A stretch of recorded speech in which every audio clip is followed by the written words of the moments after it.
What's up guys, Jeff Cavalier, ATHLEAN-X.com. Today I'm going to light up your shoulders like a Christmas tree. And we're going to use just a couple dumbbells to do it. And probably, here's the irony, some exercises that you've done many, many times before, but not in this way. Now look, you've probably done a lot of front shoulder raises, side shoulder raises, and rear delt raises in your life. And the idea was that you're going to hit your front delts, your middle delts, and your rear delts. But have you ever thought about changing the position of your body? Because if you did, you'd work a hell of a lot more than just your delts in isolation, and you change the entire impact those exercises have on your delts in the process. Why is that? Well, I'm down on the ground for a reason, guys, because we call this the kneeling lateral series. And all you have to do is alternate these movements for 3 minutes straight and see if you can last. My bet is you may not. And it's because the muscles around these bigger muscles, the delts, are actually probably pretty weak, and they're not used to working alongside those muscles, and we need to make sure they are. When we get down in this position here, this is a closed chain position, meaning we have some biofeedback. We have our arm in contact with the ground, closed chain, meaning just like our feet could be on the ground in a closed chain exercise like the squat. But what's interesting about this is where we evolved from, right? We used to get around on 4 limbs with our arms in contact with the ground, so the muscles of our scapula have always been wired to work better with our delts as we move our arms around when they're in contact with the ground. So how does it play out in real life? Well, if we get down in this position, we start this first exercise, it's a front shoulder raise, a little bit of a Y raise because we're not going straight out in front, but a little bit of an angle.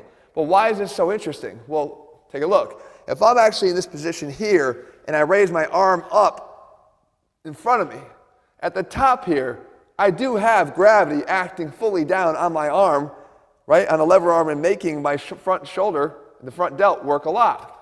I haven't sacrificed that. But what have I done?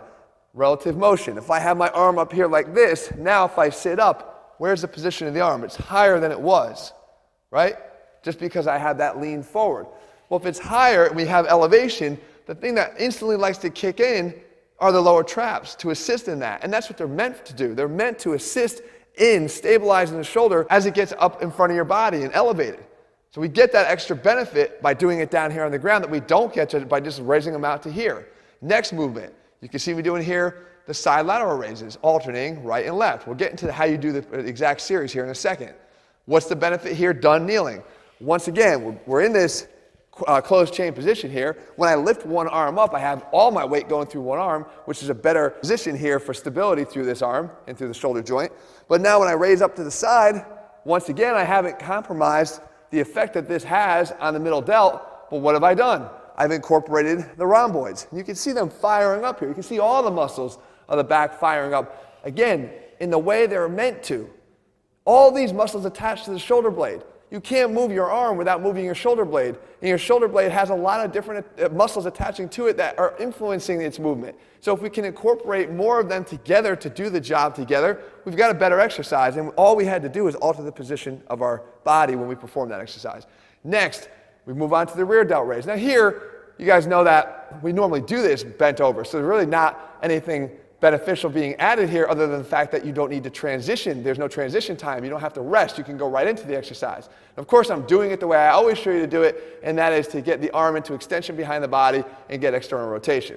And then finally, we throw one additional exercise in here because we know how important the rotator cuff is in activation into external rotation. We do that here just by doing the W raise, which is where we're trying to actively kind of throw the dumbbell back behind us, form a W here with our arm, which will instantly activate those muscles really, really well. So now, here's the sequence. What you want to do is you want to see if you can go from alternating front shoulder raises, done down here kneeling on the ground, to alternating side lateral raises, to the alternating rear delt raises, and then finally to the alternating W raise. And then you go back and you repeat it. And you go through the entire circuit. And you go back and you repeat it. And you try to let a running clock of 3 minutes go by and see if you can complete the entire sequence, however many times you do, in 3 minutes. Now it's brutal. And there's a reason for it. Because your muscles are not used to firing in this way, but they should be. Guys, you have to allow your bodies to work the way they're supposed to be, or you are leaving gains on the table, I promise you. Once you start to get more stability here, you're going to improve performance on other exercises. Look, I love the overhead shoulder press. In order to perform an overhead shoulder press, you need upward scapular rotation. You do. However, that exercise does not train upward shoulder rotation. So what do I mean by that? It means you can perform upward rotation, but get it in a lot of unhealthy ways. You can compromise the hell out of your shoulder to get upward rotation, but are you getting co-stabilization and activation of the lower traps in order to do that? If you're not, you're in trouble. When you do exercises like this, they help you to build that necessary strength so that you perform better when you go back to that raise, when you go back to any of the other exercises you perform. Guys, try this out. I know it's going to be helpful for you. If you found this video helpful, leave your comments and thumbs up below. If you haven't already, guys, subscribe to the channel and turn on those notifications. And then finally, if you're looking for a program step-by-step that puts the science back in strength, that cares about all these little things because it matters. It doesn't always require the heaviest weights in the world. Just doing these things is what counts the most. We have them all step-by-step in our ATHLEAN-X program over at ATHLEAN-X.com. All right, guys, we'll be back here again in just a few days with another video. See ya.